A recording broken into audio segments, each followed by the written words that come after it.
Alhamdulillah, selalu kita memuji Allah subhanahu wa ta'ala, zat yang paling pantas untuk dipuji, dicintai, dihormati dan ditunduki. Karena memang kata kuncinya, La ilaha illallah, La ma'buda bihaqqin illallah. Tidak ada Tuhan yang berhak disembah di langit dan di bumi kecuali Allah. Dan dia telah menggantungkan segala kebutuhan kita, yang kita butuhkan untuk roda kehidupan di muka bumi dengan memuji namanya, Alhamdulillah. Maka sangat wajar kalau kita selalu mengucapkan kalimat yang mulia ini. Juga kita banyakkan salam hormat kita kepada manusia terbaik yang telah membawa kepada kita hukum halal haramnya Sang Pencipta, sehingga kita punya panduan hidup. Dan juga Sang Pencipta Allah telah menjadikan mengucapkan salam hormat kepada manusia terbaik ini sebagai ibadah buat kita dan pendekatan diri kepadanya. Juga dari sisi yang lain Sang Pencipta Allah bersama malaikatnya mengucapkan salam hormat kepada manusia terbaik ini, maka sangat wajar kalau kita selalu mengucapkan salawat dan taslim kepada Nabi besar Muhammad sallallahu alaihi wasallam. Setelah panjang lebar kita jelaskan masuk Yahudi ke Jazirah Arab, Nasrani, bagaimana juga kekuatan dari Najasyi Afrika masuk ke Yaman, bagaimana Yaman dikuasai oleh Persia, kemudian bagaimana akhirnya wilayah Yaman masuk Islam. Kita akan masuk sekarang lebih dalam lagi membahas tentang kelahiran Nabi sallallahu alaihi wasallam. Kita akan masuk mengerucutkan bahasan ke Mekah. Bahasan ini tentu akan saya mulai dari seorang tokoh Mekah bernama Qusay bin Kilab.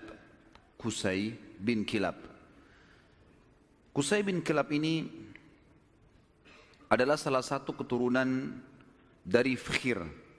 Dan Fikhir adalah nama lainnya Quraisy. Jadi Quraisy itu julukan. Karena si Fikhir ini seperti saya jelaskan tadi siang, kalau seseorang di negeri Arab atau suku Arab itu memiliki kelebihan fisik, kepintaran, kekayaan, keturunan, maka dinisbatkan suku padanya. Kebetulan dari turunan Ismail alaihissalam di Mekah dan turunan suku Jurhum, ada satu orang yang sangat menonjol bernama Fikhir. Dan Fikhir ini karena dia menonjol maka diberikanlah nama lainnya Quraisy. Dinisbatkanlah suku Mekah namanya Quraisy. Salah satu turunan Fikhir ini yang merupakan turunan Ismail alaihissalam dan turunan suku Jurhum adalah Qusay bin Kilab. Kalau teman-teman masih ingat di pertemuan kita pada bulan yang lalu, saya pernah menekankan tentang kisah Mekah awalnya dihuni oleh suku Jurhum yang hijrah dari Yaman. Kemudian tinggal bersama Hajar dan Ismail alaihissalam. Berjalan bertahun-tahun sampai Ibrahim dan Ismail alaihissalam meninggal dunia, datang satu suku Arab yang ingin merebut Mekah dan berhasil. Namanya suku Khuza'ah. Masih ingat ya? Tidak ada suara, senyap. Berarti memang lupa semua. Jadi suku Khuza'ah ini datang merebut, dan salah satu pimpinan Khuza'ah Amr bin Luhai yang memasukkan patung di Jazirah Arab di Mekah, gitu kan. Suku Khuza'ah ini berkuasa di Mekah sampai 500 tahun. Dan pada saat Jurhum dikalahkan oleh Khuza'ah, suku Jurhum sempat menimbun air Zam-Zam. Jadi 500 tahun mereka memimpin di Mekah, nggak ada sama sekali air. Kita bahas sekarang tentang keadaan satu orang tokoh ini, karena kalau panjang kita ceritakan panjang lebar Mekah ini cukup panjang, tokoh-tokohnya banyak, tapi saya ingin mengerucutkan ke Qusay bin Kilab. Qusay bin Kilab ini salah satu turunan Jurhum dan turunan Ismail alaihissalam. Dia sempat berpikir, bagaimana bisa ini setelah 500 tahun ya? Bagaimana bisa Mekah ini yang tadinya dikuasai oleh suku dia, Jurhum, dan juga kakeknya Ismail alaihissalam, direbut oleh Khuza'ah. Walaupun di Mekah itu suku Khuza'ah sama suku Jurhum sudah berbaur ya, karena sudah terlalu lama ratusan tahun, akhirnya mereka berbaur satu sama yang lain. Tetapi tetap kekuasaan kerajaan di bawah kekuasaan Khuza'ah. Qusay bin Kilab lalu memperbaiki keadaan ekonominya. Dia berbisnis, dia berdagang, sampai Allah membukakan kekayaan yang sangat banyak. Pada saat itu teman-teman sekalian, Raja Mekah dari suku Khuza'ah bernama Hulail. Hulail ini memiliki seorang anak wanita, anak tertuanya, terkenal dengan kecantikannya, anak raja. Qusay bin Kilab datang dan melamar. Dan pada saat itu dia orang kaya raya, dia punya kedudukan, dihormati di Mekah. Oleh Hulail diterima lamarannya. Selama ini kalau suku Jurhum mau melamar suku Khuza'ah selalu ditolak umumnya. Karena memang ada persaingan dari dulu gitu kan. Mereka berbaur saling transaksi, kalau berdagang, bertetangga. Tapi pernikahan tidak. Pertama kalinya dari suku Jurhum diterima lamarannya. Itu adalah Qusay bin Kilab. Oleh Hulail, kepala suku sekaligus raja, kepala suku Khuza'ah sekaligus raja Mekah. Pada saat dia menikah dengan anaknya Hulail, Qusay ini menunjukkan yang terbaik, ya. Dia patuh, dia bantu mertuanya dan seterusnya, sampai mertuanya meninggal. Waktu mertuanya meninggal, Qusay menjalankan misinya. Dia lalu mengiklankan dan menobatkan diri menjadi raja Mekah pengganti mertuanya. Orang-orang yang dari suku Khuza'ah menolak. Bagaimana bisa kau jadi raja? Raja jelas dari Khuza'ah. Kamu dari Jurhum. Enggak boleh gitu. Maka pada saat itu terjadi perseteruan. Sampai akhirnya Qusay meminta pertolongan dari orang-orang sesuku dengan dia dari Jurhum, dan Khuza'ah juga berkumpul. Akhirnya terbentuk dua pasukan dan terjadi peperangan besar di Mekah. Pertumpahan darah yang sangat besar dan banyak sekali korban pada saat itu. Pada saat mereka melihat korban banyak sekali teman-teman sekalian, maka tokoh-tokohnya termasuk Qusay bin Kilab dan anak-anaknya Hulail yang merupakan ipar-ipar dari Qusay sendiri, mereka akhirnya sepakat, kita harus ada penengah nih yang mengambil hukum supaya jelas siapa yang memimpin Mekah. Maka mereka akhirnya sepakat menunjuk satu orang yang dituakan di Mekah pada saat itu, dan memang umurnya sudah sangat tua. Orang ini namanya Ya'mur bin Auf. Ya'mur bin Auf, dia ditunjuk oleh orang-orang Quraisy dari Jurhum dan juga ditunjuk oleh orang-orang Khuza'ah, nunjuk, dan diambillah sumpah atas nama Allah, apapun keputusan Ya'mur harus diterima. Baiklah, Ya'mur pada saat itu umurnya 120 tahun, orang yang sangat tua dan dituakan sekali, dihormati. Datang lalu mendudukkan Qusay dan anak-anaknya Hulail. Lalu mulailah ditanya oleh Ya'mur, wahai Qusay, apa alasan anda membentuk pasukan mau merebut Mekah dari keturunan mertua anda ini, apa sebabnya? Maka Qusay mengatakan, semua kita ini tahu kisah Mekah ini berawal dari kakek saya yang bernama Ismail, dan Ismail seorang nabi. Ismail menikahi suku Jurhum, anak kepala suku Jurhum, dan itu turunan kami. Kami yang membentuk komunitas di Mekah, kami yang membentuk ekonominya, kami yang membangun Ka'bah, kami yang semuanya disebutkan. Sementara Qusay menyebutkan ini, anak-anaknya Hulail dari suku Khuza'ah nggak bisa ngomong apa-apa, karena memang semuanya betul. Memang tidak ada. Khuza'ah ditanya, lalu kalian punya apa? Nggak ada. Tidak ada andilnya di Mekah. Cuma datang pasukan dari luar menyerang Mekah, kemudian langsung menguasai. Enggak ada andil sama sekali. Tiba-tiba pada saat itu Ya'mur mengambil sebuah keputusan, mengatakan keputusan yang mutlak, seluruh Mekah, kerajaannya, kekuasaannya, pengurusan jemaah hajinya, pengurusan Ka'bahnya, ya, semuanya untuk Qusay bin Kilab. Maka dengan keputusan ini teman-teman sekalian, Qusay bin Kilab menjadi Raja Mekah. Menjadi Raja Mekah. Dan pada saat itulah kerajaan yang sudah hilang 500 tahun dari keturunan Jurhum kembali. Pada saat itu Qusay melakukan banyak sekali perkembangan di Mekah, di antaranya dia membangun sebuah tempat namanya Darun Nadwa. Darun Nadwa ini oleh Qusay dibuat sangat luas, sangat besar, sebuah auditorium kalau kita sekarang sangat luas gitu kan.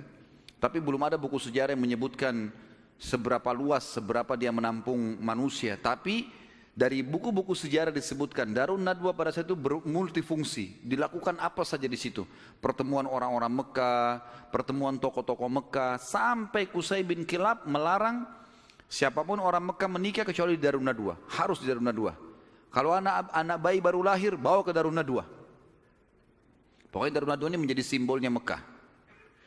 Termasuk juga pada saat orang-orang Quraisy ingin memerangi Nabi SAW, nanti kita akan belajar pada saat beliau mau hijrah pun ke Madinah untuk mau dibunuh, itu mereka kumpulnya di Darun Nadwa ini. Qusay bin Kilab pada saat sudah mulai tua teman-teman sekalian, dia memperhatikan di antara anak-anaknya, anaknya banyak sekali. Tapi ada dua orang yang menonjol, artinya anak pertama bernama Abduddar. Dan anak kedua bernama Abdul Manaf. Sudah hafal belum? Ngangguk-ngangguk saja. Allahu a'lam. Faham atau enggak tahu. Abduddar dan Abdul Manaf. Abduddar anak pertamanya si Qusay. Abdul Manaf anak kesekian. Saya tidak temukan anak keberapa, tapi Abduddar karena anak pertama biasanya kalau dinisbatkan nama seseorang adalah nama anak pertamanya. Jadi Qusay ini dipanggil Abu Abduddar gitu. Tapi Abduddar ini orangnya lemah secara fisik. Dia nggak punya keterampilan, nggak punya kepintaran, sehingga tidak punya kedudukan di tengah-tengah masyarakat. Sementara adik-adiknya semua, terutama Abdul Manaf, menonjol sekali. Punya suara, berdagang, majulah gitu.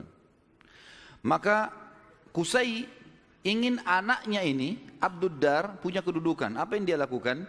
Pada saat dia mau meninggal, dia tulis sebuah keputusan surat, kalau saya meninggal, semua kerajaan, semua pengurusan Ka'bah, jemaah haji, itu di tangan Abduddar. Waktu Qusay meninggal dunia, surat dibuka, ditemukan tertulis seperti itu, maka semua anak-anaknya patuh. Keputusan raja. Abduddar akhirnya menjadi raja. Berjalan waktu teman-teman sekalian, Abduddar wafat. Pada saat wafat, keturunan Abduddar mau melanjutkan kerajaan ayahnya, tapi turunan Abdul Manaf tidak setuju, nggak bisa. Abduddar ini, paman kami dulu ini, ayah kalian, itu dipilih oleh kakek kita semuanya, Qusay, karena dia nggak punya kedudukan dan kemuliaan. Sudah dikasih dan sudah berhasil. Sekarang nggak bisa kembali kepada kalian. Harusnya ini dibagi rata. Sampai mereka pada saat itu hampir perang satu sama yang lain. Sama lagi. Dicarilah hakim di antara mereka dan akhirnya kesimpulannya dibagi.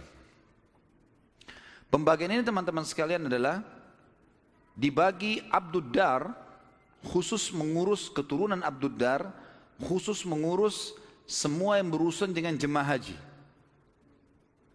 Sementara Abduddar mengambil alih pengurusan Ka'bah dan Darun Nadwa. Sementara Abdul Manaf mengurus jemaah haji.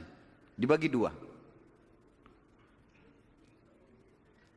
Kita akan sedikit sisipkan di sini teman-teman sekalian kisah tentang Darun Nadwa ini yang tadi dibuat.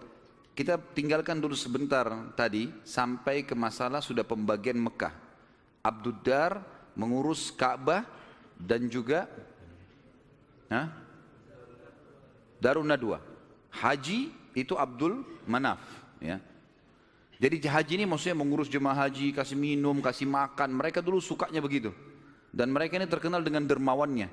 Tidak boleh jemaah haji beli makanan, beli minuman, dikasih semua gratis. Seperti itulah. Darun Nadwa ini punya kisah unik sedikit. Saya khawatir lupa, maka saya sisipkan di sini. Darun Nadwa tadi yang dibuat oleh Qusay bin Kilab dan menjadi simbol Mekah. Kisahnya sangat unik teman-teman, kisah pembeliannya dan penjualannya. Jadi ada satu orang nanti jadi sahabat Nabi namanya Hakim bin Huzam radhiyallahu anhu. Sebelum masuk Islam, Hakim bin Huzam ini suka mabuk. Masih di Mekah di masa jahiliyah. Dia bersahabat dekat dengan pemegang kuncinya Darun Nadwa. Jadi yang bertanggung jawab. Dari turunan Abduddar. Waktu lagi mabuk sama-sama, Si pemilik kunci ini mabuk luar biasa sampai nggak sadar sudah. Si Hakim bin Huzam bilang, kau mau jual nggak Darun Nadwa dengan saya? Kata temannya lagi mabuk, iya saya jual. Berapa harganya? Kata si mabuk ini bilang, dengan sekendi khamr. Kasih saya sekendi khamr, ambil Darun Nadwa. Hakim pada saat itu, dia tidak semabuk temannya nih. Dia lalu mungkin panggil saksi-saksi segala macam, dikasih satu kendi khamar. Darun Nadwa ini dijual oleh turunan Abdiddar. Karena sudah ada saksi, ada terang saksi, maka selesai. Akhirnya keturunan Abdiddar kehilangan Darun Nadwa gara-gara terang saksi ini tadi. Ini Darun Nadwa teman-teman sekalian terus di tangan Hakim bin Huzam sampai beliau masuk Islam. Nabi SAW biarkan saja. Di zaman Abu Bakar dia masih hidup, zaman Umar, zaman Uthman, zaman Ali. Sampai di zaman kekhilafaannya Muawiyah radhiyallahu anhu majma'in, dinasti Umayyah yang pertama berdiri. Muawiyah anaknya Abu Sufyan. Abu Sufyan dulu tokoh Mekah kan gitu. Radhiyallahu anhu majma'in, kan Abu Sufyan juga sempat masuk Islam di pembebasan kota Mekah. Maka pada saat itu Hakim bin Huzam di zaman Muawiyah menjual Darun Nadwa. Dijual sama dia dengan harga 100.000 dinar. Mahal sebenarnya. Tapi Darun Nadwa ini kedudukannya besar di Quraisy. Muawiyah bilang, menghardik dia, hai Hakim, ngapain kau jual Darun Nadwa dengan harga 100.000 dinar? Itu bisa tidak ada nilainya. Peninggalan dari Qusay bin Kilab, gitu kan? Raja pertama Mekah setelah 500 tahun ditinggalkan oleh Jurhum, gitu kan? Maka kata Hakim radhiyallahu anhu, wahai Amir Mukminin, sekarang kita sudah Muslim. Penilaian mulia dan bukan mulia itu bukan dari peninggalannya Qusay bin Kilab, tapi kita pengikut Nabi Muhammad SAW. Dan saya dulu demi Allah membelinya dengan sekendi khamr. Sekarang 100.000 dinar banyak sekali. Dan Anda menjadi saksi bersama dengan seluruh muslimin yang ada di sini, kalau 100.000 dinar ini saya sedekahkan di jalan Allah. Kisahnya begitu. Jadi kisah Darun Nadwa, karena tadi kita sempat singgung, ada proses pembelian lepas dari tangan keturunan Abdiddar dan bagaimana proses penjualannya setelah itu. Tentu sekarang sudah tidak ada semuanya ini, tapi ini kisah pada saat itu. Baik, kita kembali teman-teman sekalian ke kisah kita. Abdul Manaf, tadi kan Abdiddar sama Abdul Manaf. Sekarang Abdiddar sudah kita sebutkan, diantaranya mereka menguasai Ka'bah dan Darun Nadwa. Dan sudah dijual, tinggal Ka'bah, perawatan Ka'bah, kiswahnya segala macam urusan mereka. Abdul Manaf bertanggung jawab tentang jemaah haji, kan itu. Abdul Manaf ini teman-teman sekalian punya seorang anak bernama Hashim. Hashim ini punya anak bernama Syaibah. Garis bawahi nama Syaibah ini. Tadi sudah makan siang belum ini? Banyak nama yang harus dihafal nih. Kita kerucutkan bahasan tentang Abdul Manaf punya anak namanya Hashim. Hashim punya anak Syaibah. Garis bawah Syaibah ini. Kita akan bahas Syaibah ini. Hashim ini ayahnya Syaibah, waktu menikah dengan istrinya, ibunya si Syaibah, karena mulianya, ini tradisi jahiliyah dulu ya, karena kedudukan si ibunya Syaibah ini tinggi di sukunya, anak kepala suku, maka Ismah itu cerai di tangannya ibunya. Ibunya bisa menceraikan suaminya, hukum dulu. Berjalan waktu, meninggal Hashim. Syaibah ini ikut sama ibunya ke perkampungan ibunya. Ada satu ya, anaknya atau saudaranya Hashim ya. Saudaranya Hashim ini, jadi Abdul Manaf punya beberapa anak, diantaranya Hashim yang punya anak Syaibah, ada juga anaknya yang lain bernama Muttalib. Anaknya si Abdul Manaf ini. Muttalib ini namanya orang, ya kan? Muttalib ini datang ke perkampungan Syaibah, ibunya Syaibah tadi, lalu dia berkata kepada ibunya, ini ayahnya Hashim sudah meninggal, tapi anak ini keturunan Qusay bin Kilab, ini turunan raja di Mekah. Jangan ditinggalkan di kampung sini. Ikut ke Mekah dengan saya. Siapa tahu nanti dia punya kedudukan di Mekah. Kata ibunya nggak bisa, ikut sama saya. Akhirnya kena cekcok nih, tanda kutip di sini.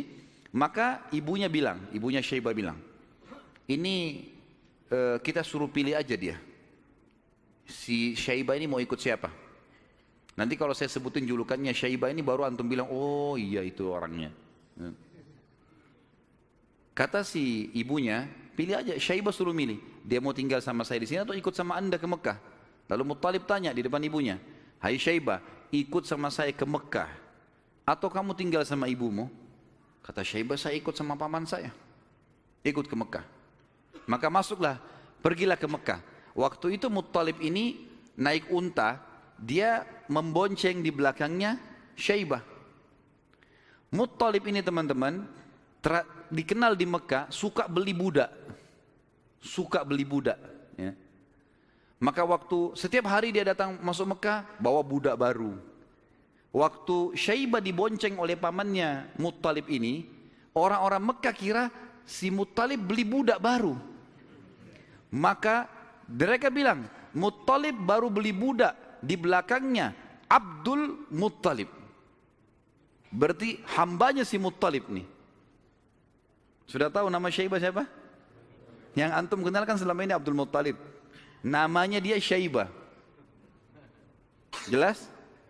Baik. 3 orang yang jawab, nggak apa-apalah. Nasib, saya sudah teriak-teriak tapi Abdul Muttalib berarti namanya Syaibah. Jadi Abdul Muttalib bukan Muttalib nama Allah ya. Ini nggak ada dalam Asmaul Husna gitu. Tetapi di sini Muttalib nama pamannya. Karena sering beli budak, kemudian dia membonceng ponakannya. Orang-orang Mekah kira ini adalah budak baru. Maka dibilang Abdul Muttalib, hambanya Muttalib. Tapi karena itu sudah menjadi buah bibir di Mekah, akhirnya terkenal dengan Abdul Muttalib. Baik. Abdul Muttalib ini yang tentu kita sudah tahu adalah kakek Nabi SAW. Kita masuk mengerucutkan bahasan sekarang ke Abdul Muttalib nih, si Syaibah. Kita sudah kerucutkan bahasan dari Abdul Manaf, ada anaknya Hashim, Hashim punya anak Syaibah. Syaibah ini Abdul Muttalib. Kita harus kerucutkan begitu supaya nanti ngerucut ke Nabi SAW. Karena kalau melebar akan jalur nasab Quraisy banyak sekali. Abdul Muttalib ini pada saat dia masuk ke Mekah, kemudian dia menikah, Allah karuniakan dia 1 orang anak. Anaknya diberi nama Harith, 1 anak dikasih. Waktu Harith sudah mulai bujang, mencapai umur sekitar 17 tahun, Abdul Muttalib ini Syaibah mimpi malam-malam. Dia mendengar suara dalam mimpinya, ihfirit tiba. Maksudnya galilah tiba. Tiba itu sesuatu yang baik. Lalu dia bertanya, mat tiba? Apa itu tiba? Hilang suara itu. Hari kedua dia mimpi lagi. Dengar lagi suara, ihfiril barrah. Galilah sesuatu yang baik, yang bermanfaat. Dia tanya, mal barrah? Apa itu barrah? Yang baik itu apa? Hilang lagi suara itu. Hari ketiga dia mimpi lagi, ihfiril madmunah. Gali sesuatu yang terjamin. Dia tanya, mal madmunah? Apa itu madmunah? Hilang lagi. Hari keempat baru dia mimpi dan dia dengar ihfiriz zamzam. Galilah zamzam itu. Zamzam ini di zaman itu cuma seperti sebuah histori lama, kenangan. 500 tahun tidak ada sumur zamzam, hilang. Jadi selama Khuza'ah berkuasa teman-teman sekalian di Mekah, mereka selalu mendatangkan air dari luar. Beli mahal dari luar Mekah, sumur-sumur di luar Mekah. Abdul Muttalib ini pernah dengar kalimat zamzam. Penasaran dia. Terus dia tanya, dalam mimpi dia tanya, mas zamzam, apa itu zamzam? Lalu keluarlah suara itu mengatakan, dan dia dengar pada saat itu ya. Kalau dalam buku-buku sejarah disebutkan, la tanzifu abada, sesuatu yang tidak akan pernah rusak. Wala tarum, juga ya sesuatu yang selalu bersih dan tidak akan pernah rusak. Tasqil hajijal a'zam, engkau akan memberikan dengannya air para jemaah haji. Dikatakan wahia bainar rafthi waddam, tempatnya air zam-zam itu berada di antara rafath. Rafath itu bisa berarti busanya darah atau memang darah yang bercampur busa yang bercampur dengan darah, atau memang busa air biasanya. Jadi dikatakan sini ciri-cirinya adalah tempat zam-zam itu ada darah yang bercampur dengan rafath, dengan busa, kemudian bercampur sama tanah. Lalu dikatakan lagi dalam mimpinya, inda naqratil gurabil a'sam, di bawah patokannya burung gagak yang memiliki warna keputih-putihan. Inda qaryatin naml, di atas atau di sekitar sarang semut. Seperti itu dalam mimpinya. Maka Abdul Muttalib bangun pagi-pagi, penasaran dia dengan mimpi ini. Dan dia tahu mimpi ini gak mungkin main-main. 3 hari, 4 hari berturut-turut, kemudian dia disuruh gali, dia bawa cangkulnya, datang di sekitar Ka'bah. Dia cuma tebak saja kemungkinan dekat Ka'bah nih, karena tidak ada tempat yang lebih agung di Mekah daripada Ka'bah. Dia datang dekat Ka'bah. Dan kalau masih ingat dulu pada pertemuan kita di bulan yang lalu, ada penjelasan tentang 2 patung yang disembah di Mekah, Isaf dan siapa yang ingat? Kalau lupa saya nggak datang lagi Balikpapan. Isaf dan Nailah. Isaf kan nama laki-laki, Nailah nama perempuan. Yang dulu mereka saling suka, akhirnya mereka berzina depan Ka'bah dan dikutuk menjadi patung. Kan dulu waktu sebelum Amr bin Luhai datang ke Mekah, patung Isaf ditaruh di Gunung Safa, patung Nailah ditaruh di Gunung Marwah untuk peringatan bagi orang-orang. Nih, hati-hati kalau berzina depan Ka'bah dikutuk begini nih, gitu. Tapi oleh Amr bin Luhai yang membawa patung masuk ke Jazirah Arab, dia angkat patung Isaf dan Nailah, dipindahin dekat Ka'bah, disuruh orang Mekah sembah. Tapi orang sudah lupa sejarahnya karena kejadian Isaf dan Nailah dikutuk ini jauh sebelum Amr bin Luhai. Ringkas cerita, di depan Ka'bah antara Hajar Aswad dengan Hijr Ismail itu ada patung Isaf dan Nailah. Ada satu suku Arab teman-teman sekalian datang ke situ antara Isaf dan Nailah nyembeli sapi. Tiba-tiba pada saat Abdul Muttalib lagi duduk, lagi memperhatikan ke arah Ka'bah di antara Isaf dan Nailah, kemudian ada orang nyembeli sapi. Waktu disembeli darahnya ngucur. Darah itu berbusa. Dan karena dia ngucur, jalan sampai berada di sekitar Isaf dan Nailah. Ya kurang lebih jangan dibayangkan ini Ka'bah, ini Hajar Aswad dan ini Hijr Ismail. Isaf dan Nailah itu ditaruh cukup jauh ya, agak berjarak antara Hajar Aswad jauh ke belakang dengan Hijr Ismail juga jauh. Jadi di kiri kanan ya. Tempat itu sangat luas. Jadi jangan difahami tadi ini misalnya Ka'bah kemudian di sini posisinya, tapi agak jauh di kiri kanan. Maka pada saat itu darah ini ngucur dari patung Isaf itu menuju ke tempat di tengah-tengah di situ. Pada saat itu di tengah-tengah. HP-nya siapa nih? Pada saat itu patungnya, darahnya ngalir, kemudian darah itu ngalir menuju ke tengah-tengah antara Isaf dan Nailah ini, dan ada seperti tempat agak turun di lembah Mekah, kan waktu itu masih pasir, lalu darah itu berkumpul di situ. Jadi akhirnya darah sama pasir bercampur. Abdul Muttalib lihat ini isyarat pertama nih. Mimpinya kan tadi darah yang mengalir berbusa yang bercampur dengan tanah, gitu kan. Lalu kemudian dia dekatin tempat itu, darah yang berkumpul itu. Dia temukan tiba-tiba ada burung gagak yang berwarna hitam. Burung gagak biasanya warna hitam ya. Tapi kalau ada burung gagak yang di bagian sayapnya itu ada beberapa bulu warna putih, namanya a'sam dalam bahasa Arab, gurabil a'sam. Maka dia lihat ada burung gagak. Burung gagak ini mengepakin sayapnya dan mematuk-matuk di atas sekitar darah itu. Dia lihat isyarat yang kedua. Isyarat yang ketiga adalah di situ ada sarangnya semut. Dia lihat ke dekat kakinya, ternyata ada beberapa ekor semut yang menggigit kakinya dia. Dia melihat ada lubang di situ. Maka dia bilang kepada anaknya Harith, saya mau menggali di sini. Siapapun jangan mengganggu saya. Maka dia angkat cangkulnya, Tapi kita jangan lupa, ini depan Ka'bah. Orang-orang lagi banyak tawaf waktu itu, walaupun banyak berhala. Dia angkat cangkul, orang jadi bahan perhatian. Tokoh-tokoh Quraisy pada datang semua. Lalu tokoh-tokoh Quraisy mengatakan, hai Abdul Muttalib, apa yang kau lakukan nih? Kata Abdul Muttalib kepada Harith, singkirkan mereka dari saya, sibukkan. Jangan sampai mereka dekatin saya.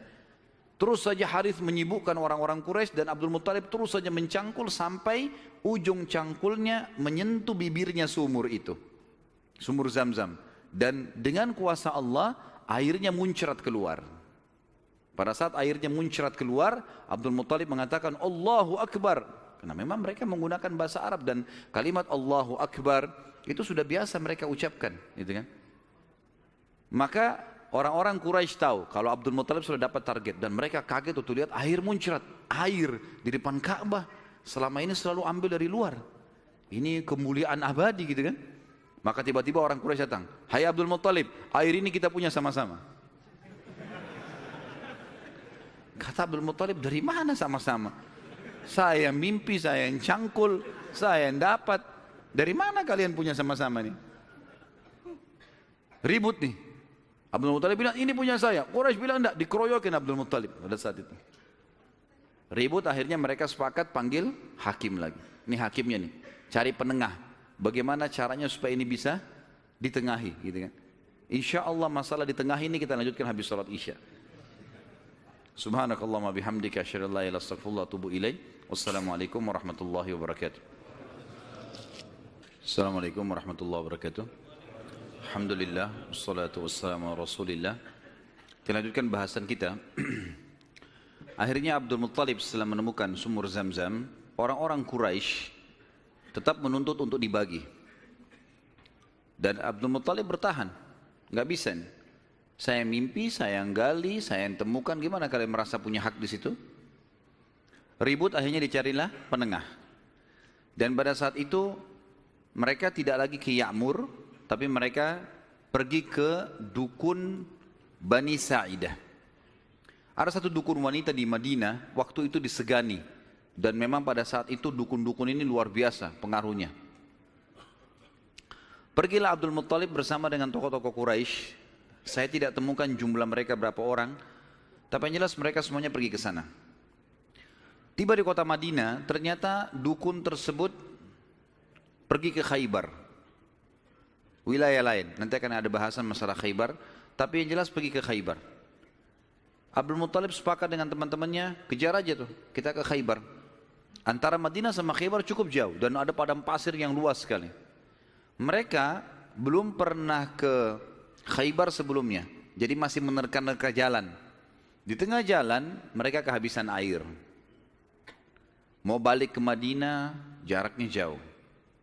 Mau menuju ke Khaybar, belum jelas tujuannya. Air habis, panas lagi sangat terik pada saat itu. Mereka bermusyawarah, kira-kira bagaimana jalan keluarnya nih. Akhirnya orang-orang Quraisy selain Abdul Muttalib sepakat mengatakan, kayaknya kita pasti mati nih. Nggak ada air. Kembali ke Madinah bisa mati tengah jalan, menuju ke Khaybar juga nggak jelas bisa mati tengah jalan. Ya sudahlah, kita pasti mati, lebih baik kita gali kubur saja. Riwayatnya begitu, kisahnya begitu. Gali kubur. Dari sekian orang ini, nanti setiap siapa yang mati duluan dikubur oleh temannya. Minimal nanti ada satu orang yang tidak tertutup kuburannya, yang lain semua tertutup. Akhirnya mereka pada gali kuburan, kecuali Abdul Muttalib nih. Abdul Muttalib bilang ini bukan ide yang tepat nih. Masa kita menyerah? Lebih baik coba kita cari jalan. Teman-temannya bilang percuma, mau kemana? Abdul Muttalib naik ke atas untanya. Begitu untanya bergerak, dari pijakan kakinya untanya Abdul Muttalib keluar muncrat air di padang pasir itu. Keluar mata air. Lalu Abdul Muttalib melihat, dia turun dari untanya, dia minum airnya, untanya dikasih, lalu diajak teman-temannya, ayo ini ada air, minum. Teman-temannya heran, di padang pasir ada air. Maka akhirnya mereka sepakat mengatakan, demi Allah yang telah memberikan, demi Allah sungguh ya, yang telah memberikan air kamu di sini, Allah Subhanahu wa taala, dialah yang telah memberikan kamu air Zam-Zam. Zam-Zam punya kau, hai Abdul Muttalib. Gara-gara ini akhirnya Zam-Zam jadi miliknya Abdul Muttalib, dan Abdul Muttalib keturunan dari Abdul Manaf. Sementara memang dasarnya Abdul Manaf tadi sudah saya jelaskan, mereka bertugas memberikan makanan dan minuman jemaah haji. Sehingga sekarang mereka tidak perlu lagi mengambil air dari luar, tapi mereka sudah punya mata air Zam-Zam. Dan sebagian ahli sejarah menanggapi mengatakan, Allah yang maha tinggi dan maha pemurah memudahkan mata air Zam-Zam ditemukan kembali oleh Abdul Muttalib, karena memang suku ini dari turunan Abdul Manaf bertugas untuk memberikan minum dan makan jemaah haji. Maka karena itu Allah Subhanahu wa taala kasih. Makanya tadi dalam salah satu perkataan dan pernyataan dalam mimpi, Taski Hajijil A'zam, engkau akan memberikan minum jemaah haji yang banyak, gitu kan. Jadi bukan karena Abdul Muttalibnya, tapi karena memang waktu itu diberikan untuk jemaah haji umumnya. Baik, baliklah Abdul Muttalib ke Mekah, dan akhirnya pada saat itu Abdul Muttalib dinobatkan secara tidak langsung sebagai Raja Mekah. Kenapa saya katakan tidak langsung? Karena pada saat itu Quraisy sepakat di Mekah itu semua kepala suku bisa memimpin. Bisa memimpin. Tidak harus fokus ke turunan Abdul Manaf atau Abdul Dar, tapi mereka Abdul Manaf dan Abdul Dar ini mereka yang memegang Ka'bah, memegang urusan haji dan jemaah haji, minum dan makannya ini. Tapi pasukan segala macam ini boleh dari mana saja. Tapi dengan kejadian Abdul Muttalib menemukan air Zam-Zam, maka terkerucut lagi masalah orang-orang Mekah. Karena tadi setelah Abdul Dar meninggal, kan kita sudah bilang tadi, kan pecah ya. Abdul Dar kan jadi raja pengganti ayahnya Qusay. Tapi setelah Abdul Dar mati, ribut anak-anaknya, akhirnya tidak ada raja. Setelah kejadian air Zam-Zam, secara tidak disadari Abdul Muttalib ditunjuk menjadi raja. Dan inilah sebabnya waktu kita jelaskan tadi masalah pasukan gajah yang datang, Abdul Muttalib kan menjadi raja pada saat itu. Dan menjadi raja justru karena menemukan mata air Zam-Zam ini. Abdul Muttalib pada saat itu mulai naik kedudukannya, namanya jadi tambah baik dan seterusnya. Memang orangnya sangat dermawan. Semua orang boleh minum air Zam-Zam tapi melalui izin dia. Tapi tidak bayar, gitu kan? Dikasih semuanya. Abdul Muttalib mulai berpikir, waktu dia tadi punya anak satu, namanya Harith. Masih ingat nggak? Wah, ngaku-ngaku aja. Baiklah, saya terima. Anaknya tadi satu, Harith, yang disuruh jaga sama dia waktu dia mencangkul kan? Baiklah. Si Harith, dia pikir, waktu saya tadinya punya anak satu nih, kayaknya kerepotan, gak ada yang bisa bela dia. Dan seorang raja, salah satu kebanggaannya kalau punya keturunan banyak. Maka dia pada saat itu berazam, bernazar ya, kalau Allah memberikan dia anak laki-laki yang banyak, jumlahnya mencapai 10, dia akan menyembeli salah satunya, dikorbankan di depan Ka'bah untuk Allah. Gak ada dalam syariat Nabi Ibrahim alaihissalam ini ijtihadnya, upayanya Abdul Muttalib. Subhanallah, berjalan waktu, istrinya melahirkan, punya anak 16. Anaknya Abdul Muttalib 16, 10 laki-laki, 6 perempuan. Laki-laki yang 10 ini, yang paling pertama tentu ada namanya Harith ya. Kemudian ada, jadi dari 10 ini kita bagi 6 ini meninggal sebelum masa kenabian, 4 mendapatkan masa kenabian. Dari 10 anak Abdul Muttalib yang laki-laki, ada 6 yang meninggal sebelum fase kenabian, sebelum penobatan Nabi SAW menjadi Nabi. Ini paman-paman Nabi semua ya. Dan ada 4 yang mendapatkan fase atau masa kenabian. 6 orang yang tidak dapat masa kenabian ini tentu dimulai dari Harith tadi, anak pertamanya Abdul Muttalib. Kemudian tentu ada beberapa nama ya, saya sebutkan Harith, Dirar, Hijir, Muqaddam, Zubair. Dan yang keenam Abdullah, ayahnya Nabi SAW. Abdullah ini sebenarnya anak paling bungsu dari Abdul Muttalib, anak ke-10. Anak ke-10 dari 10 anak laki-lakinya ya. Maka 6 orang ini meninggal sebelum masa kenabian. Harith, Dirar, Hijir, Muqaddam, Zubair dan Abdullah. Dan ada 4 orang hidup sampai masa kenabian. 2 beriman, 2 kafir. Yang beriman adalah Hamzah dan Abbas radhiyallahu anhuma. Ini sempat beriman pada Nabi SAW dan mulia. Hamzah bahkan menjadi pimpinan para syuhada, mati syahid mulia di perang Uhud. Dan Abbas hidup sampai setelah Nabi SAW meninggal pun, sampai di zaman Khilafah Umar. Ya, kan? Kemudian ada dua yang hidup di masa kenabian tapi kafir, enggak beriman. Abu Talib dan Abu Lahab. Ya. Abu Talib ini nama lainnya dia Abdul Manaf. Diambil dari nama kakeknya, tapi terkenal dengan Abu Talib. Abu Lahab julukan namanya Abdul Uzza. Dan kita tahu surah Al-Masad turun pada Abu Lahab ini. Ya. Paman Nabi SAW, benci sekali dengan Nabi, benci dengan dakwah. Nanti akan kita ceritakan kisahnya di pertemuan akan datang. Yang jelas ini 10 orang anak laki-laki Nabi SAW. Kemudian ada 6 orang anak perempuan. Yang pertama Sofiyah. Sofiyah ini ibunya Zubair bin Awam radhiyallahu anhu. Dan Sofiyah nanti akan kita ceritakan kisahnya luar biasa, pemberani perempuan ini. Gitu kan? Dan dia mendidik Zubair bin Awam dengan sangat tegas. Jadi kalau dia jalan, dia membawa Zubair, dia latih di tempat gelap, sengaja dia diam. Kalau Zubair nangis ditinggalin, dibiarin. Karena mau dilatih. Orang-orang semua pada hardik, hai Sofia, kenapa kau gitu kan anakmu? Saya mau dia jadi pemberani. Dan betul-betul jadi pemberani Zubair.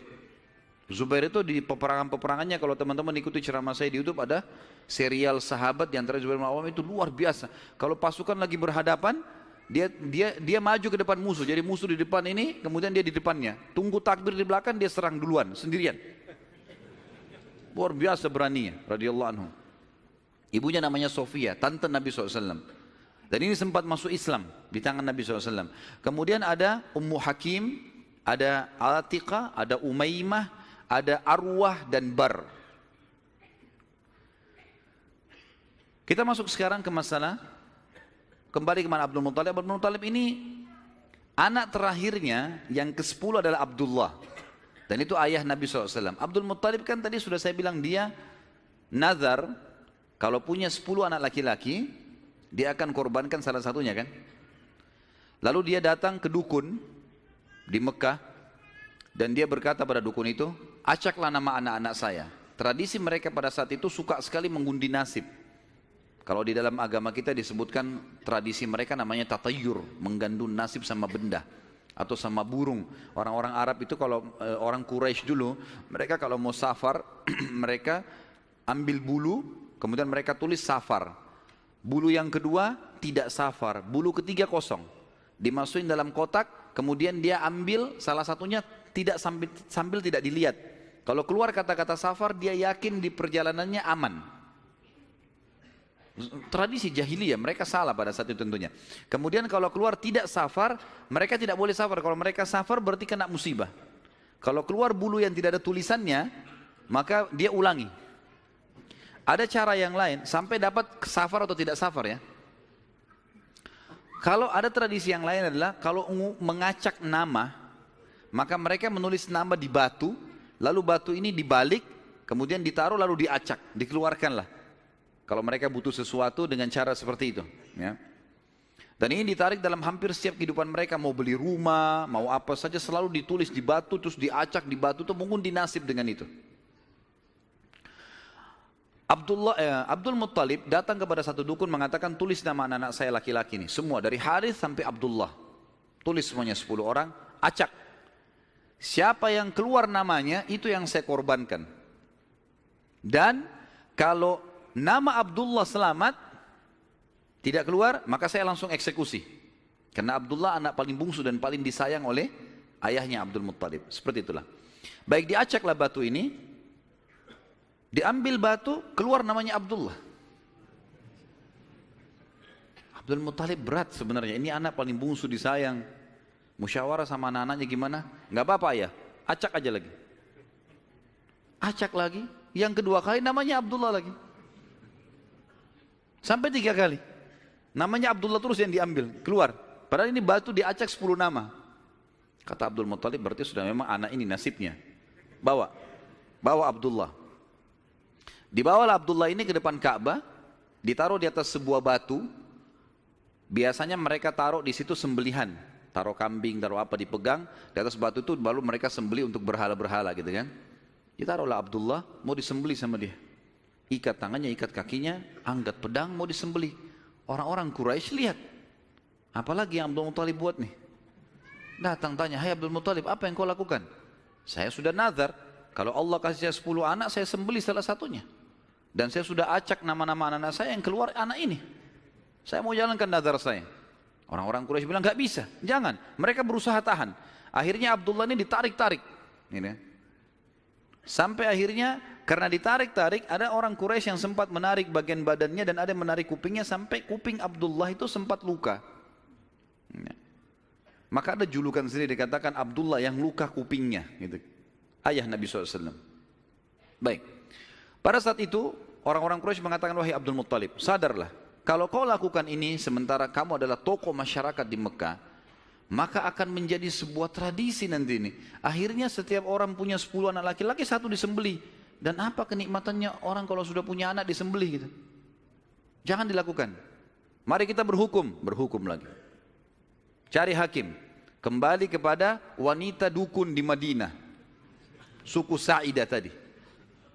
Yang tadi pada saat pertama mau cari air Zam-Zam, mau miliknya siapa air Zam-Zam, kan mereka ke Madinah. Tapi dukunnya kan pergi ke Khaybar, nggak ketemu. Tidak sempat ketemu, akhirnya dapat air dari telapak kaki untanya Abdul Muttalib. Sekarang nggak, mereka pergi lagi ke sana ke Madinah, ketemu sama dukun itu. Tanya, bagaimana nih? Tentu ini bukan kita sedang mempromosikan dukun, dukun haram dalam agama. Setelah Islam datang nggak ada dukun ini. Kata Nabi SAW, siapa yang datang kepada dukun bertanya saja, bertanya. Terka tangannya, terka apa segala macam, tidak diterima sholatnya 40 hari. Yang datang bertanya, percaya kufur kepada apa yang diturunkan kepada Muhammad SAW. Tapi kita sedang merentet histori pada zaman itu ya. Baik, pada saat itu teman-teman sekalian, dukun ini tanya, berapa dia? Dia itu denda. Berapa dendanya orang di Mekah Quraisy kalau ada yang membunuh? Kata Abdul Muttalib 10 ekor unta. Jadi kalau orang membunuh, supaya dia tidak dibunuh, dia harus bayar ke walinya orang yang dibunuh 10 ekor unta. Kata si dukun, tulis namanya Abdullah di batu, tulis juga 10 ekor unta di batu yang lain. Balik, acak. Ini ngundi nasib terus ini. Acak. Waktu diacak, kata dukunnya, kalau keluar namanya Abdullah, supaya Abdullah selamat, tambah batu yang ketiga, tulis 10 ekor unta lagi. Sampai Abdullah selamat. Kalau keluar nama unta, nah baru untanya, baru Abdullah selamat. Ditaruh batu 10 ekor unta sama Abdullah, diacak namanya Abdullah keluar. Tambah batu, 20 ekor unta sekarang, 10, setiap batu 10 ya. 10 ekor unta, batu kedua, keluar lagi namanya Abdullah. Terus sampai 10 batu. Sampai akhirnya ada 10 batu, semuanya tertulis 10 unta, 1 namanya Abdullah. Waktu diacak setelah 10, diangkat keluar namanya Abdullah. Dan ini pastilah 10 batu semuanya unta, gitu kan. Semestinya secara rasional gitu ya. Tapi ini pada saat itu keyakinan orang. Abdul Muttalib bilang, saya nggak percaya, saya belum puas nih. Coba acak lagi, diacak lagi, diambil unta sampai 3 kali. Kata Abdul Muttalib, baiklah. Kalau begitu saya akan sembelih itu 100 ekor unta. 100 ekor unta. Karena setiap batu 10, ada 10 batu, maka 100 ekor unta. Pada saat itu akhirnya dengan kejadian ini Abdullah selamat dari sembelihan atau dikurbankan. Dan Nabi SAW berkata dalam sebuah hadis, Ana ibnu Zabihain. Saya keturunan dari 2 orang yang hampir disembelih. Ismail alaihissalam oleh ayahnya Ibrahim dan Abdullah oleh ayahnya Abdul Muttalib. Baik. Berjalan waktu teman-teman sekalian, Abdullah tumbuh besar dan mulai menjadi seorang pemuda yang cerdas, yang pintar, membantu ayahnya. Maka oleh Abdul Muttalib dinikahkan, dan dinikahkan oleh seorang wanita yang bernama Aminah. Dan Aminah dari turunan Abdul Manaf juga, jadi satu jalur, masih sepupu dengan Abdullah. Hanya saja dari Aminah ini, dari paman-pamannya Aminah itu dari penduduk asli Madinah, dari Aus dan Khazraj, dari suku Ansar di Madinah. Maka Nabi SAW di sini memiliki jalur dari 2 kota suci, Mekkah dan Madinah. Pada saat sudah selesai melahirkan, baru menikah, beberapa hari kemudian ada tanda-tanda kehamilan di Aminah. Kemudian Aminah pun sempat melihat di dalam mimpinya pada saat akan melahirkan atau pada saat hamil besar, melihat dalam mimpinya ia bermimpi bayi dalam kandungannya ini menyebarkan cahaya, dan cahaya itu menyebar ke seluruh muka bumi. Sebagian athar menyebutkan sampai ke Busra. Busra ini wilayah Irak sana, wilayah Persia gitu. Dan dia juga mimpi mengucapkan dalam mimpinya kalimat u'idzuhu billahil azim min kulli syarrin wa min kulli ainin wa min kulli hasid. Wa min kulli hasid. Tidak ada kata-kata ainnya. Artinya aku berlindung kepada Allah yang Maha Agung untuk bayi ini dari semua keburukan dan iri dengki orang lain.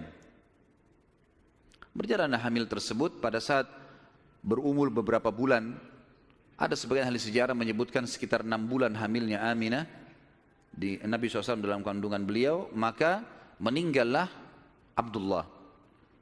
Maka Nabi SAW jadi yatim sebelum lahir. Setelah itu Nabi SAW lahir, yang paling banyak dinukil oleh para ahli sejarah 12 Rabiul Awal di tahun gajah. Sudah kita sebutkan tadi, tahun gajah kejadian Ashabul Fil, dan tepatnya 50 hari setelah kejadian gajah itu, penghancuran gajah, 50 harinya disitulah lahir Nabi sallallahu alaihi wasallam. Ada yang perlu kita sebutkan teman-teman sekalian, walaupun sebenarnya menyebutkan ini bukan berarti Nabi SAW membutuhkannya, tidak sama sekali. Nabi SAW jauh lebih mulia daripada tanda-tanda ini. Tapi pada saat beliau lahir, ternukillah di Mekah, di Madinah, beberapa kejadian yang memang ahli sejarah angkat. Yang pertama, kejadian yang unik pada saat Nabi SAW lahir adalah terlihatnya bintang Ahmad namanya. Apa itu bintang Ahmad? Orang-orang Yahudi yang ada di Madinah itu meyakini kalau Nabi terakhir yang mereka tunggu di Madinah keluar itu, kalau dia lahir akan kelihatan bintang yang mereka istilahkan dengan bintang Ahmad, dan mereka mengukir-ngukir bintang itu sesuai dengan keterangan dari Taurat. Seperti itulah pemahamannya pada saat itu. Allahu alam tentang masalah kebenaran masalah bintang ini, tapi yang jelas kebenaran bintang itu bisa dipercaya atau tidak, karena kita dalam Islam taunya bintang nggak boleh dipercaya gitu kan. Tapi ini pada saat itu dinukil oleh Hassan ibn Thabit radhiyallahu anhu, penyair Nabi SAW. Kebetulan umurnya dia beda 7 tahun dengan Nabi SAW. Beliau mengatakan setelah masuk Islam, setelah Nabi SAW hijrah ke Madinah, beliau mengatakan pada hari Nabi SAW lahir, aku kebetulan berada di salah satu benteng Yahudi, dan naiklah di malam hari kebetulan salah satu pendeta Yahudi lalu teriak dengan suara keras, wahai Yahudi, hai sekalian kaum Yahudi, sungguh telah terlihat pada malam ini bintangnya Ahmad, dan tidak terlihat kecuali pada saat ia lahir. Dan menurut Hassan ibn Thabit radhiyallahu anhu, memang umurnya beda 7 tahun dengan Nabi SAW, dan pada hari itu memang hari kelahiran baginda Nabi SAW. Yang kedua dinukil oleh para ulama tentang masalah kejadian-kejadian unik adalah Nabi SAW pada saat lagi Aminah melahirkan, maka dikatakan melahirkan tanpa ada rasa kesulitan sedikit pun, jadi sangat mudah. Bahkan sebagian athar menyebutkan Aminah tidak dibantu oleh orang. Tiba-tiba Nabi SAW keluar begitu saja. Dan yang ketiga, pada saat lahir, maka Nabi SAW dalam kondisi mengangkat kepalanya ke langit, seakan-akan orang yang sedang berdoa. Yang keempat, Nabi SAW lahir dalam kondisi sudah terkhitan. Sudah terkhitan. Yang kelima, Nabi SAW lahir juga tanpa terbebani lagi dengan sisa tali pusar. Udah nggak ada. Lahir sudah terkhitan, ya, lahir sudah tidak ada tali pusarnya. Sampai poin di sini, sampai poin kelima ini, 4 poin ya, karena poin pertama tadi itu kejadian di Madinah. Jadi 4 poin ini, Aminah melahirkan dengan sangat mudah, Nabi SAW seperti berdoa ke langit, kemudian terkhitan, kemudian tali pusarnya sudah terlepas. Maka Abdul Muttalib, kakeknya, bangga sekali datang, sangat senang pada saat itu. Dia berkata, sungguh pada cucuku atau anakku ini ada perkara besar.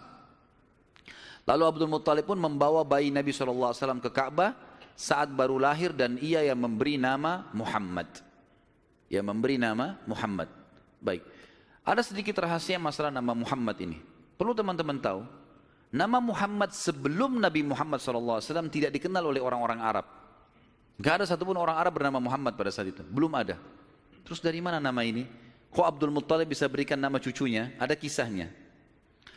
Jauh sebelum lahir Nabi SAW, Abdul Muttalib pernah jalan-jalan ke negeri Syam bersama dengan 3 orang sahabatnya. Yang pertama Sulaiman bin Mujazi', salah satu kepala suku di Mekah. Yang kedua Hulayla bin Hajij. Dan yang ketiga Himran bin Rabi'ah. 3 orang ini bersama Abdul Muttalib, 4 orang ini pergi ke negeri Syam. Pas tiba di negeri Syam, ada salah satu pendeta Nasrani menemui mereka lalu berkata, kalian dari mana? Kata Abdul Muttalib, dari Jazirah Arab. Dari mana tempatnya? Dari kota Mekah. Kata pendeta itu, dari kota kalian nanti akan keluar Nabi terakhir. Dan Nabi terakhir itu bernama Muhammad. Kata Abdul Muttalib, dari mana engkau tahu itu semua? Dia bilang, dari kitab kami. Dalam Injil disebutkan. Namanya Muhammad. Maka keempat orang ini bertekad pada saat itu untuk memberikan nama kalau mereka dikaruniai anak setelah itu atau cucu, Muhammad. Dan dari 4 orang ini pada saat balik ke Mekah, orang yang pertama mendapatkan cucu laki-laki adalah Abdul Muttalib. Itulah Nabi Muhammad SAW. Maka dia pun mengangkat bayi Nabi SAW lalu keliling di dekat Ka'bah lalu mengatakan, anak ini memiliki perkara yang besar. Aku memberikan nama Muhammad. Aku memberikan nama Muhammad. Terus dia mengucapkan kalimat itu. Kemudian selanjutnya teman-teman sekalian, yang keenam adalah goncangnya istana Kisra di Persia.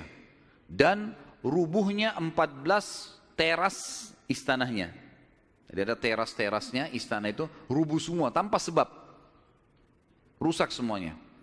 Pada saat melihat kejadian tersebut, Kisra sempat khawatir. Lalu dia bertanya kepada para peramal-peramalnya lah, dukun-dukunnya segala. Maka mereka pun menjawab, goncangnya istana disebabkan karena hari ini lahir seseorang nabi. Dan runtuhnya 14 teras ini menandakan terdapat 14 raja Persia. Tinggal 14 orang saja. Selebihnya sudah runtuh kerajaan ini. Maka sempat Kisra bilang, 14 raja masih lama. Kalau satu raja punya 1100 tahun umurnya, berarti 1400 tahun.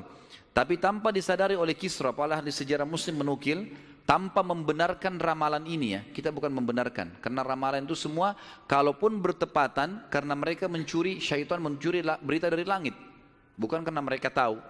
Sebagaimana dijelaskan dalam ada hadits Nabi SAW.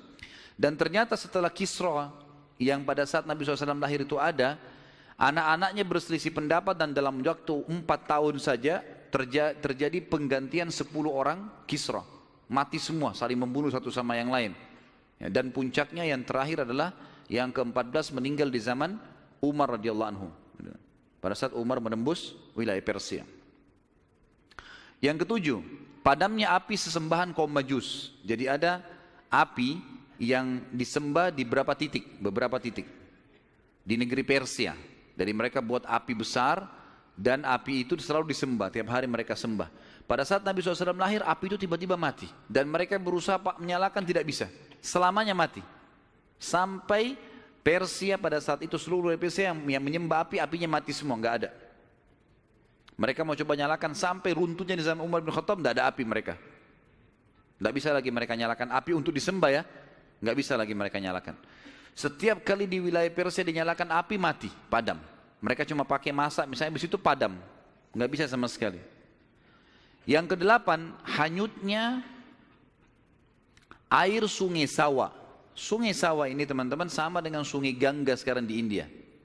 Di kultus dianggap ini sungai apalah, keramat lah dan seterusnya, gitu kan. Maka orang-orang Persia meyakini sungai Sawa ini adalah sesuatu yang luar biasa. Kalau ada yang mati, mereka bakar, lalu mereka lempar debunya di situ, airnya diambil, dianggap suci, apalah segala macam. Subhanallah, karena sungai ini selalu ditaruh tumbal segala macam. Waktu Nabi SAW lahir, air sungai ini hilang. Nggak ada airnya sama sekali, kering. Sampai sungai Sawa dilupain udah, nggak ada lagi sungai. Namanya memang sungai Sawa.